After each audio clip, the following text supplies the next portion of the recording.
Forum, Forum FM, Radio Forum FM 105.8. Soyez les bienvenus à la Radio Forum FM. Nous vous remercions, nos auditrices et auditeurs. Radio des droits de l'homme au service des auditeurs. Radio Forum FM, accueil des hospitaliers. Maximo Chassé vous aime bien. Droits de l'homme, c'est votre radio. Soyez à l'écoute aux émissions de droits de l'homme. 105.8. Bonjour. Bonjour et bonsoir à toutes et à tous. Voici aujourd'hui, comme promis, je vais vous parler de ce qui a été plus ou moins occulté, et sinon que le public n'a pas vu, sur certaines exactions et crimes de guerre, c'est-à-dire les meurtres des religieux et des personnes dans le site du séminaire. Mais nous n'allons pas vous montrer ceux qui ont été tués, mais nous allons vous présenter effectivement les tombes, pour ne pas dire le cimetière improvisé où ces personnes ont été enterrées. Alors, avant de parler de cela, je voulais également faire l'évocation de ce conflit, parce qu'il faut toujours rappeler aux gens ce qui s'est réellement passé du 18 décembre 1998 à décembre 2000. Donc, le 18 décembre 1998 se déclenche à Brazzaville une guerre atroce qui a fait de nombreuses victimes. Il faut savoir que le pouvoir avait déjà nommément désigné l'instigateur de ces violences, c'était Bernard Kolela. Et c'est donc Bernard Kolela qui va permettre à Sassou d'écraser sous les obus, avec des armes lourdes, les quartiers sud de Brazzaville et le sud du pays, puisque la guerre s'est étendue dans le Poul, dans la Bouenza, dans la Lekumu et le Nyari. Revenons d'ailleurs sur cette guerre. Mais il faut dire qu'en réalité, cette guerre du Poul qui s'est abattue à Brazzaville le 18 décembre 1998 avait commencé dans la localité de Mindouli le 29 août 1998. Donc près de 4 mois se sont écoulés avant que les affrontements n'atteignent les quartiers sud de Brazzaville. Donc, revenons donc sur les faits de la guerre. Le 18 décembre 1998, Bernard Kolela, ancien maire de Brazzaville et premier ministre éphémère de Pascal Lissouba à la fin de la guerre de 1997, déclare sur l'antenne de RFI que ses enfants ont déjà occupé les points stratégiques de Brazzaville et que les forces de Denis Sassou Nguesso sont repoussées très loin, derrière les montagnes de la partie nord de Brazzaville. Ce qui était quand même curieux, parce que les montagnes se trouvent plus ou moins à plus de 200 et quelques kilomètres de Brazzaville. Donc, sur la partie de Brazzaville, il n'y a presque pas de montagnes, sauf vers Sadelmi, ce qu'on appelle le quartier Théophile Bemba. En tout cas, comme je l'ai dit, Bernard Kolela a donné là à Sassou une raison d'exécuter son plan Mouebara. Les médias d'État se sont livrés à une véritable désinformation aussi, en parlant d'une tentative de coup d'État avec des moyens importants. Selon donc le pouvoir, l'opération, débutée au mois d'août dans le Poul, aurait l'appui des éléments de l'UNITA, de Jonas Savimbi. Ce qui était faux, d'ailleurs, il faut le dire, parce que cela a servi de prétexte aux Angolais pour prêter main forte à une armée de Cobra, milice de Sassou, les revanchards contre le Poul. La densité du tissu urbain n'a pas empêché à ce qui n'était plus qu'une force publique de s'en prendre aux civils lors des opérations de nettoyage. Jusque-là, personne n'entendait parler de Ntoumi, car en tant que Ngunza, ce dernier soignait les malades. Je ne vais pas revenir sur son évolution, peut-être nous allons parler de ça dans les prochaines émissions, parce que nous en parlons abondamment dans notre ouvrage, qui est un ouvrage historique, où il y a des faits, avec des témoignages, pour ne pas occulter notre histoire, pour ne pas la falsifier. Donc du 18 au 21 décembre 1998, la force publique, composée pour la plupart, il faut dire, il ne faut pas se voiler la face, c'est les Cobras, ratissent dans les quartiers Makelekele et Bakongo, jusqu'à proximité immédiate de la case de Gaulle, la résidence de l'ambassadeur de France au Congo.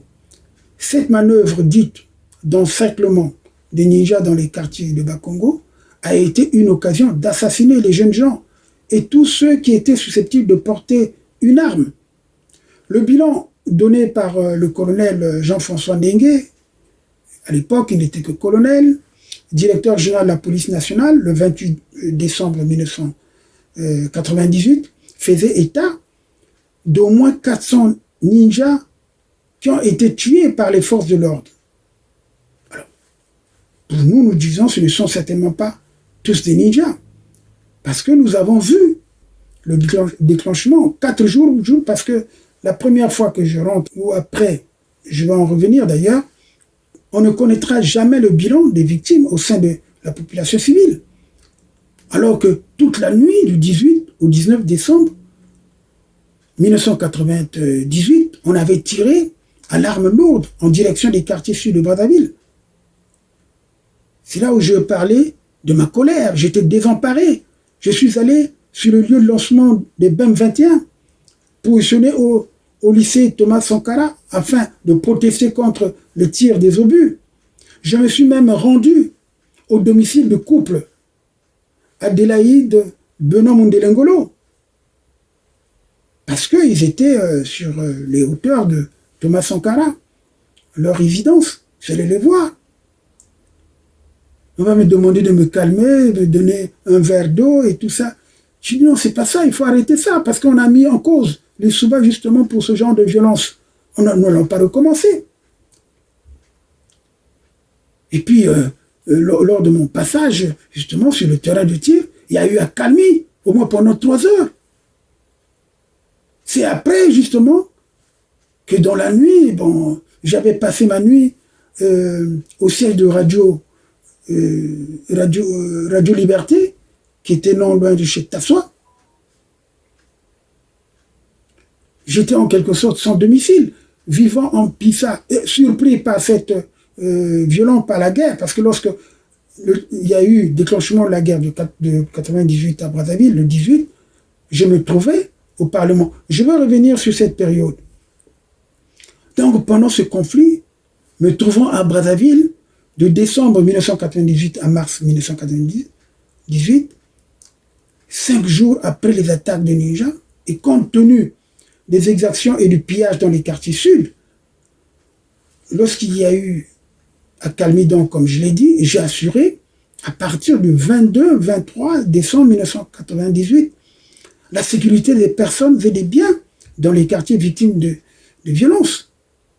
J'ai organisé, avec le représentant de la Croix-Rouge internationale, un Suisse, le ramassage de centaines de corps qui jonchaient le sol dans les quartiers sud de Brazzaville.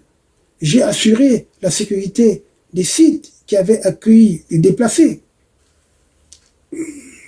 Au cours donc de cette opération de sécurisation des personnes et des biens, avec mon équipe dirigée par le capitaine Patou Bagana, colonel à la retraite aujourd'hui, composé du capitaine Samba, colonel également à la retraite, et d'une dizaine de sous-officiers, nous découvrons les sites de la paroisse Saint-Michel de Kingwari et du séminaire cardinal Émile Yaïnda et Saint-Jean de Kinsoundi. Ces refuges abritaient plus de 60 000 personnes. y compris le colonel à la retraite, Jean-Blaise Nzalakanda. J'avais donc demandé, pour des raisons de sécurité, que les deux sites fusionnent. Je rendais compte donc à l'archevêque de Brazzaville, Monseigneur Barthélemy Batantou. Parfois, le soir, je dînais avec lui. Il me connaissait bien. J'étais son enfant de cœur lorsqu'il fut prêtre à Notre-Dame de Bakongo, au moment où le curé était Théophile Bemba, avant qu'il ne devienne justement en 62 l'archevêque de Brazzaville. Voilà. Donc à la demande de Monseigneur Barthélemy Batantou, notre archevêque, nous avons donc évacué quelques objets précieux se trouvant dans certaines paroisses catholiques du sud de Brazzaville, y compris ceux donc du grand séminaire, comme je l'ai dit, et du séminaire Saint-Jean, dont l'abbé Donatien d'Isaboulou fut le recteur. J'ai donc bénéficié de l'aide de ce prêtre bienveillant qui m'avait permis de présider au grand séminaire Émile Béina une réunion de travail suivie d'un repas pour rapprocher les ecclésiastiques et les miliciens Cobra. Et je vous signale que lorsque j'ai commencé cette opération, j'étais seul. C'est après que Morel Kiwunzu, en tant que conseiller national, il a aussi, lui, apporté sa pierre à l'édifice en assurant la sécurisation des personnes et des biens. Et on s'est retrouvés, d'ailleurs une fois, je lui ai dit, ah ben écoute, tu es devenu général, parce qu'on l'appelait avant colonel Morel. Bon, c'était pour l'anecdote.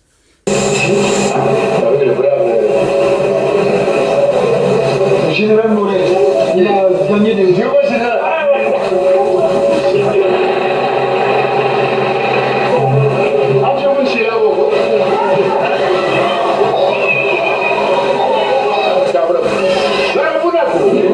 Ça sera donc l'autre partie pour la semaine prochaine. Parce que nous sommes obligés de vous expliquer ce qui s'est réellement passé. Doucement, doucement, doucement, doucement. Voilà.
fait sortir. Bon, ils ont dit sortir, je suis sorti.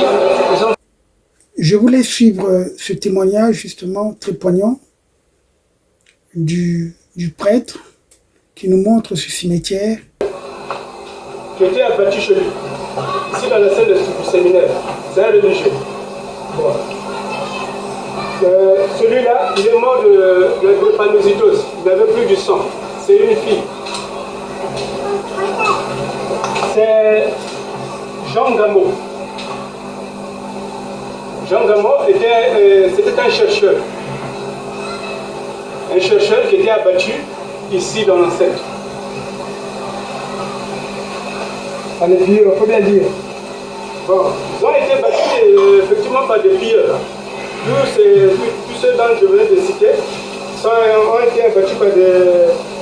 Bon, Tati Luemba. Tati Luemba a été abattu aussi par des pilleurs.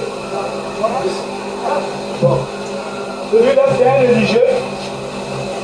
C'est un religieux, Jean-Marie Benza. Il a été abattu par des pilleurs aussi. Dans l'enceinte de l'église. Dans l'enceinte de l'église. Bon. Celui-là, c'est un bébé qui est mort par maladie, par manque de médicaments. Bon, il n'avait plus du sang.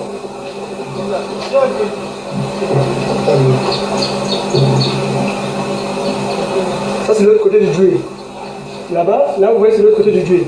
En principe, s'il y avait des ninjas, on les voyait ici. Là, ils sont plus loin. Ils ne sont même pas là. Parce que nous, on était arrivés vers là. Pendant qu'on faisait l'offensive pour éparpiller les ninjas, et derrière nous, il y a des gens qui venaient pour piller et pour tuer nos populations.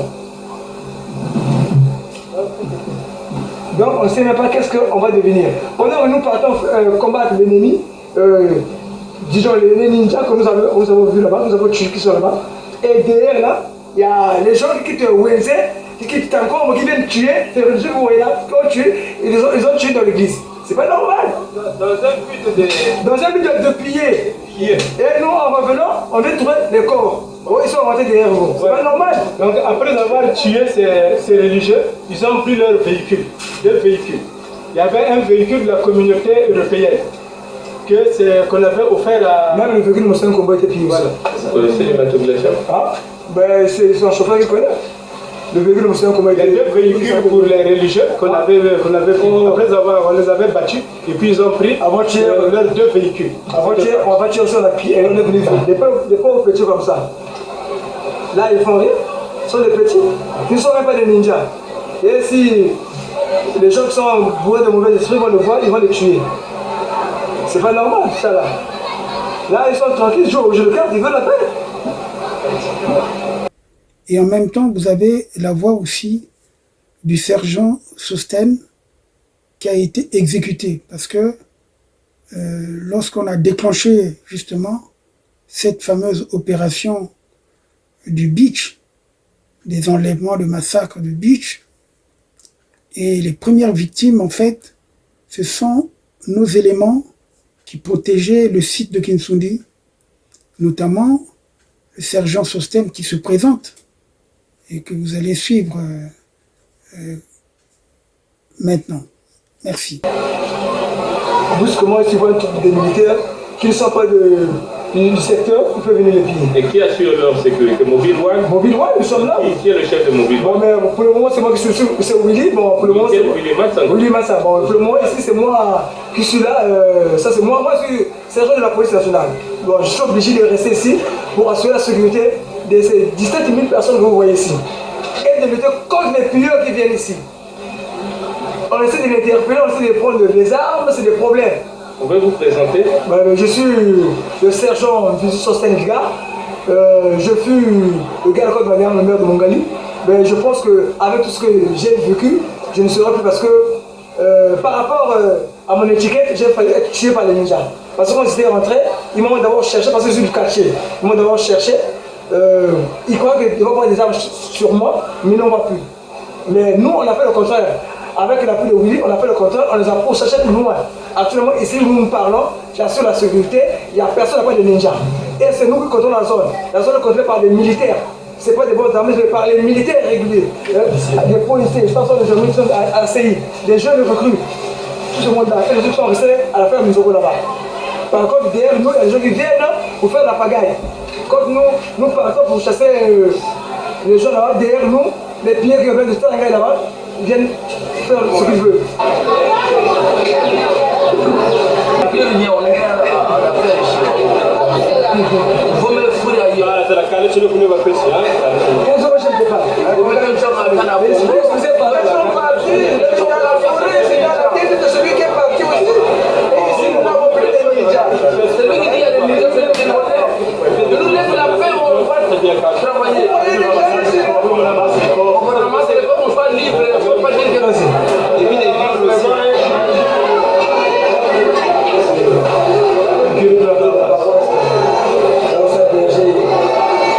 Les 10 000 personnes qui sont ici.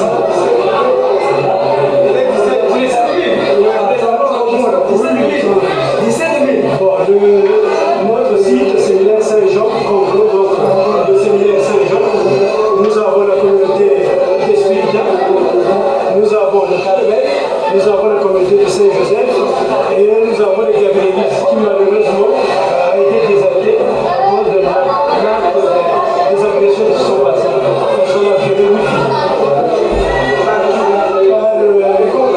Le cobra, il faut dire le nom, c'est ça. Des gens qu'on connaît qui sont venus ici, et puis des gens que vous connaissez. Oui, on a reconnu 2 personnes.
En tout cas, je vous remercie.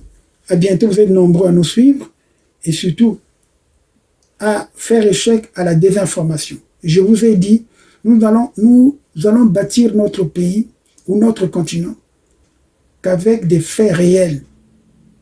Ce n'est pas dans le mensonge que nous allons bâtir l'Afrique aux Africains. Je vous remercie.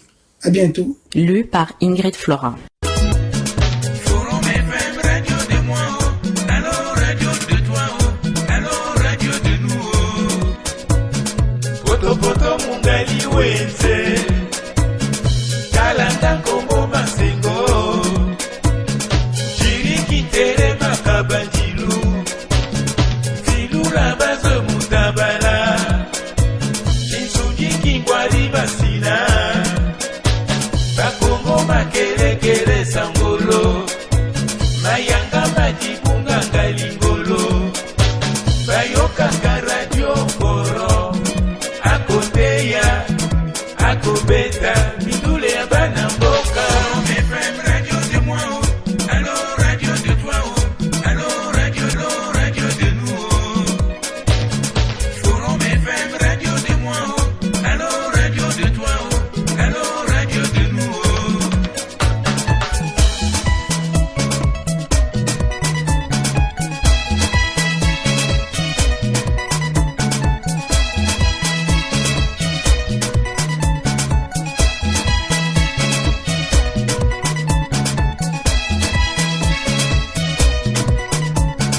Ingrid Flora, la plus belle voix d'Afrique, la voix radiophonique de la fille de son père. Ingrid Flora, la plus belle voix d'Afrique, la voix radiophonique de la fille de son père. Écoutez ça.